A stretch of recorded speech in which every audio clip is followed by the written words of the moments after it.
the LaxFactor podcast. What is up, college lacrosse fans? You're watching episode number 212 of the LaxFactor podcast. I'm your host, Ted Hoost, and today we are going to recap Division I's semifinal round of the NCAA tournament that took place on Saturday. It is Sunday morning. And as always, be sure to like, subscribe, hit the notification bell, all that stuff. But I want to waste no time. I want to get right into these games immediately, partly because I got to go watch Doctor Strange here later today, so I don't have a whole lot of time in terms of what I have to work with here. So let's first talk about the first game of the day. We had a terrible weather delay that ended up making the run time of this game like somewhere in the area of 5 hours and 15 minutes. They go in at the half. They finally came out hours later and finished the game. But I digress here. Cornell, they jump out to an 8-3 lead in this one by that half, paced by the big three. Piatelli scored the first, tying things up at 1. It was actually a great goal. Piatelli dodged a lot more this year. He's shown a lot more, nuance to his game. He's improved in every area of the game, hence him being a pro here at the end of this season. So he tied things up at 1s. CJ Kirst, he beat his older brother to give Cornell their first lead of the game, and then Michael Long hit Pater, making it 3-1, dodge from kind of the top middle down the left, and he stuck it. So it was 3-1 at that point, and Rutgers kind of never looked back after that. One of the best attack units in the nation. They carried Cornell to the rout from here overall. Piatelli, he finished, let's show you here. Piatelli finished with 5 goals and a helper. Michael Long finished with 4 goals and a helper. CJ Kirst, 3 goals and a dish. And they all did it in a manner that was just, 5 goals off 6 shots for Piatelli, 4 goals off 5 shots for Michael Long, 3 goals off 4 shots for CJ Kirst. Now, an X factor in this game, Hugh Kelleher, he ends up with 3 goals on the day off 5 shots. He looked incredible. Big boy effectively dodged downhill for Cornell, freed things up. They didn't slide to him well. They didn't slide to him at all at times, but they didn't slide to him well because he would kind of just run through the double. I think in his first goal that I was rolling here, the help may have came, but he just ran through it as he dodged from top middle down, kind of a wide loop down that alley to score. So Kelleher was big as well. Another key factor in this game here was Chase Erlin and Cage. The kid was seeing the ball early and often, making a bunch of saves early in this game to make sure that Cornell was able to kind of get a lead and then hold on to it. He makes 15 stops versus the 9 goals against, so he played insanely well. And more importantly, 9 of his 15 saves came in the second half as Rutgers got a little bit more frantic in trying to mount a comeback. So Erlin was key in this route as well.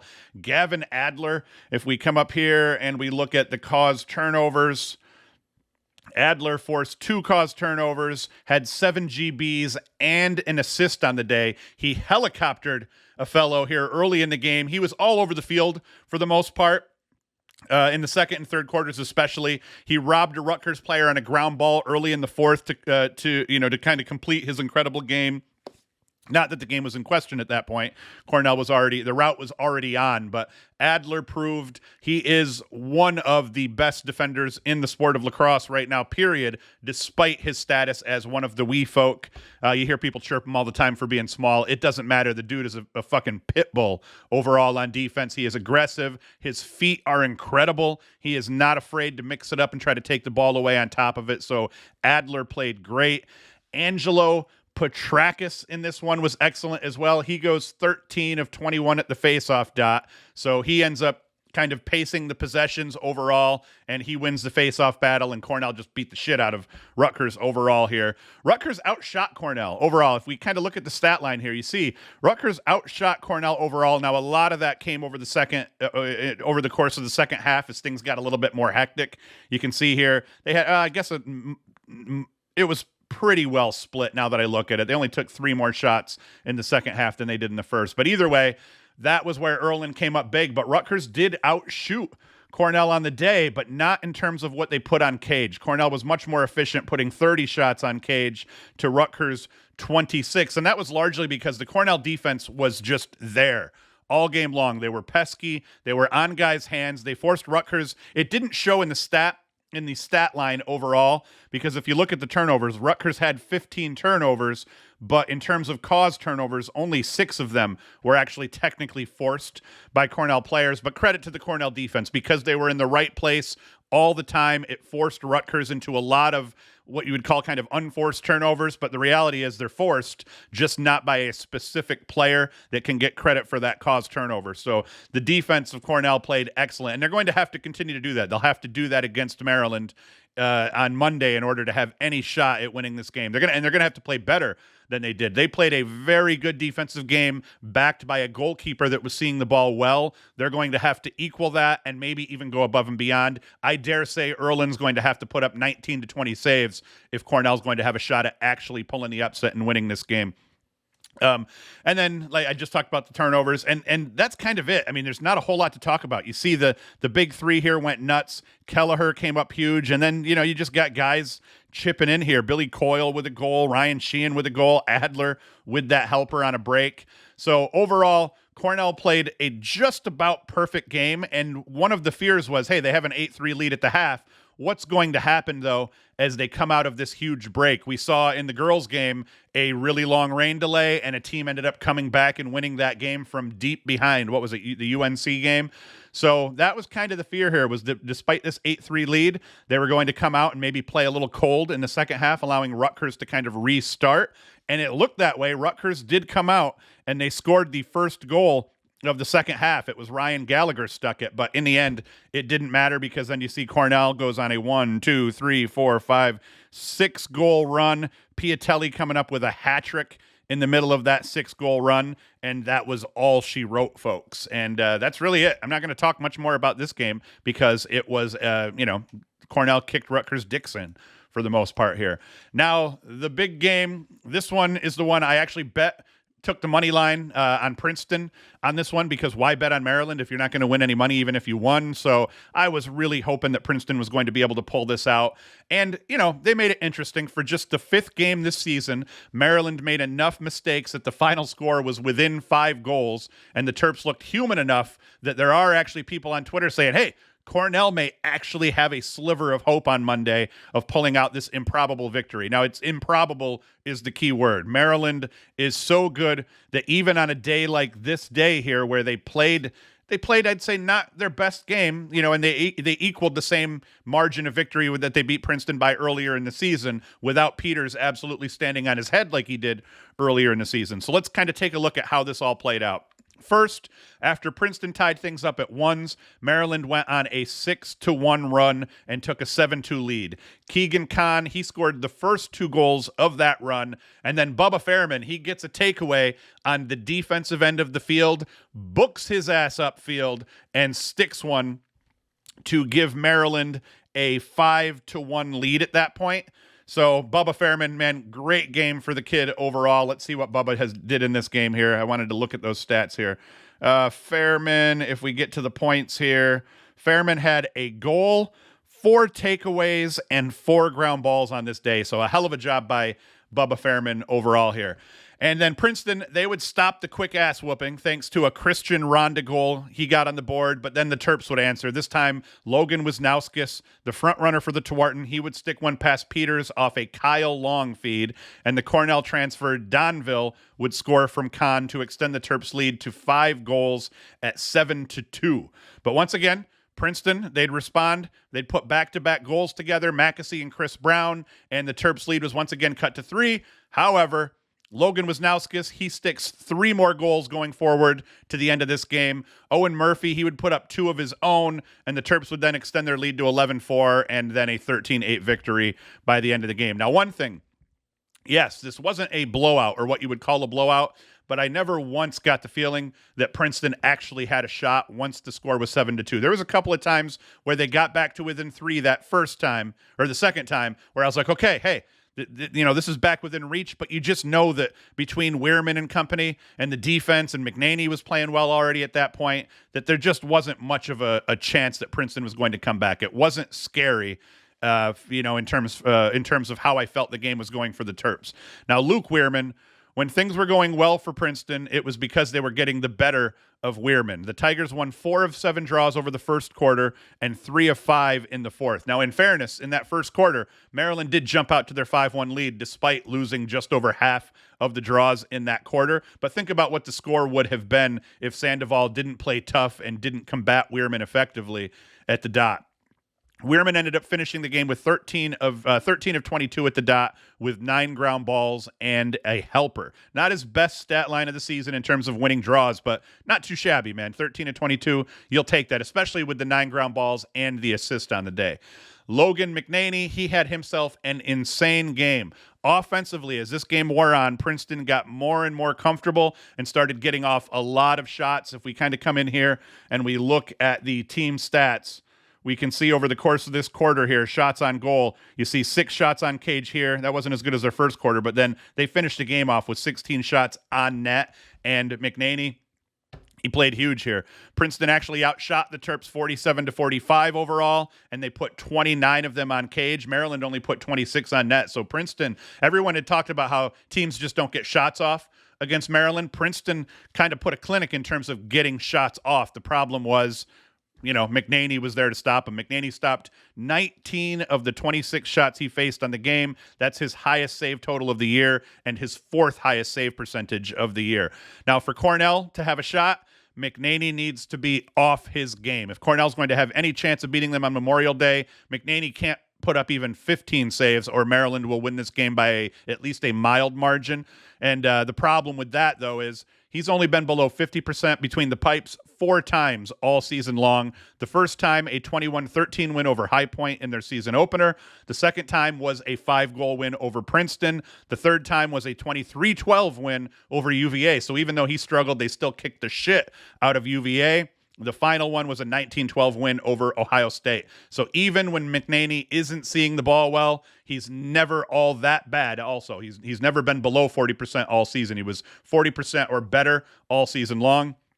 But so even when he's not great, he's not that bad, and the rest of his team ends up holding up for him. Now, the bad news for Cornell, he hasn't been below 60% in their last 6 games, and over that 6-game stretch, he's been above 70% in terms of save percentage 3 times. So McNaney is playing really well down the stretch between the Big Ten tournament and now the NCAA tournament, and that is bad news for Cornell overall.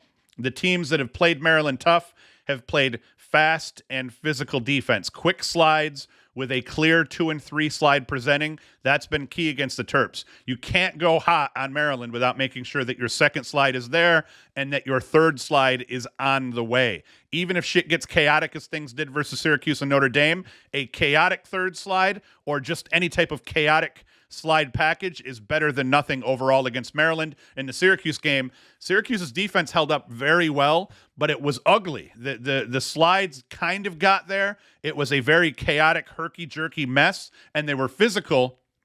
That kind of took Maryland off their game a little bit. It just screwed up the timing. Notre Dame played a little bit more solid defensively. They only lost by 2 goals. Defensively, once again, they were physical. Their slides got there, and it forced Maryland just kind of into mistakes overall. They like sharing the ball, and if you're getting your slide package, if you have your slide package in place, and you're getting the 1 slide, you're getting a hot slide, you're getting the 2 slide backing up the guy who goes first, and then you even have the 3rd slide starting to kind of shift and make their way, you're going to do a lot better against the Terps than if you don't. Now, no one benefits more from a missed second slide than Jonathan Donville, but because Princeton got the backup in place more often than not, Donville only had a single goal off 5 shots. So that's what I'm talking about. It's one thing to go hot and get that first slide there to try to stop the ball carrier. With Maryland, that is never good enough. And in most D1 teams, that's never good enough. Even at the high school level, that's usually, that's not good enough all the time. You get that 2 slide there, that's going to prevent a guy from like Donville from feasting on you. But then you have to make sure, because you got guys like Wisnauskas who will pop the ball over the top. That's where that 3 slide comes into play, making sure that you're not giving that second look, not the first look off the dodge, but the second look off the dodge. You got to make sure that you get there. The Terps overall committed 19 turnovers on Saturday, 9 in the first half, 10 in the second. That helped Princeton make sure they didn't get their dicks kicked in, as we keep saying here. But that was credit to the defense for Princeton. They played as good as you possibly can. They played physical. They were under control overall. Now, the downside against playing physical for the Terps, even though Princeton played physical without playing dirty, was that it's bound to come with some penalties. Princeton ends up with 3 penalties on the game. Maryland goes 3 for 3 on their man-up opportunities, while Maryland also played physical, committing 4 penalties. Princeton only goes 1 of 4 on those man-ups. Now, random notes. Bubba Fairman, like I said, spectacular in this game. 4 caused turnovers, 4 ground balls, and a goal. Ajax Zapatello, if we come in here and we look at Maryland's stats right here, Ajax Zapatello, he had a great game, 4 caused turnovers, 2 GBs in the game. And then if we just rip through the scoring for Maryland, Keegan Khan, 3-2, Wisnauskas, 4-0, Donville, 1-2, a little bit quiet, but he still put some points up. Kyle Long, 1-1, Murphy had a couple of lasers, 2-0, Fairman with that goal, I love that. Anthony DeMeo, super quiet on the day. He didn't get to score any angry goals on the day, but it doesn't matter. Maryland still wins this game. You see Weirman here, 13-22 with the helper, 9 GBs. And then if we look at what Princeton did, just everyone was bottled up. Vardaro, 2 goals. Slusher, only a goal. Chris Brown, only a goal. Ronda, Sam English. I mean, the Maryland defense just did a job on the Princeton offense, thanks largely to McNaney in cage here. So overall, the next game that we have up here, we have Maryland and Cornell. And like I said, Maryland is probably going to be able to limit these big 3 here. Maryland defensively as deep as anyone. The kicker being, and this is where I think Cornell may have an advantage, any one of these 3, Piatelli, Kirst, or Long, they can all sting you badly. So the hope here is that one of these 3 can end up having themselves a big game. You saw against Princeton that didn't happen. So one of these 3 can one of the 3 attacks sting you? Because the problem's going to be in terms of defensive midfield. Maryland plays 4 defensive midfielders, depending on what Roman Puglisi's injury looks like, because he did get injured, and I didn't notice if he had come back in this game. So we'll see. That'll play a little bit. But either way, still, Maryland still has 3 short stick defenders that are all good. And then defensively, they're as deep as anyone as well. So that's going to be the key. What can these guys do here? These top 3 attack for Cornell do. Can one of them get a matchup against the third pole for Maryland? In terms of the goalie battle, both goalies are going to probably be hot here. We're seeing that McNaney has the edge over Erlin, but if McNaney has a down game and Erlin can have a big game, then you have a shot there, but that has to happen. If McNaney plays well, ball game. I don't care what happens. If McNaney puts up 50% or better between the pipes in this game, Maryland wins this game. And then the big key right here is going to be Petrakis against Luke Weirman.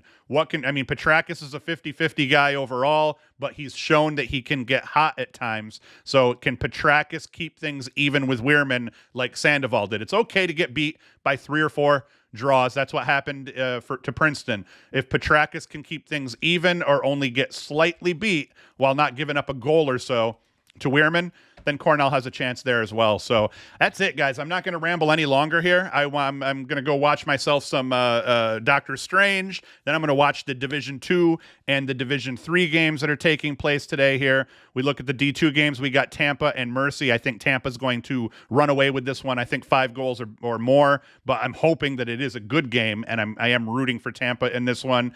And then at the D3 level, we've got the All-New York game going on here. All-New York title game, RIT against Union. RIT the definite favorite, but these guys played to, I think it was a 15-14 decision earlier in the season with RIT winning. I kind of previewed that game, I think, earlier in the week or last week or whatever. So that's it. Be sure to come back Tuesday, because Tuesday morning we'll put the show out recapping the Monday's finals. We'll go through all 3 finals. We'll go through the men's D1, men's D2, and men's D3 finals on Tuesday. So be sure to come back, but I'm getting the hell out of here so I can go watch Doctor Strange. So come back Tuesday morning. I'll put the show up recapping all of the finals from all 3 divisions. And thank you for watching. Thank you for listening. And Hoost is out.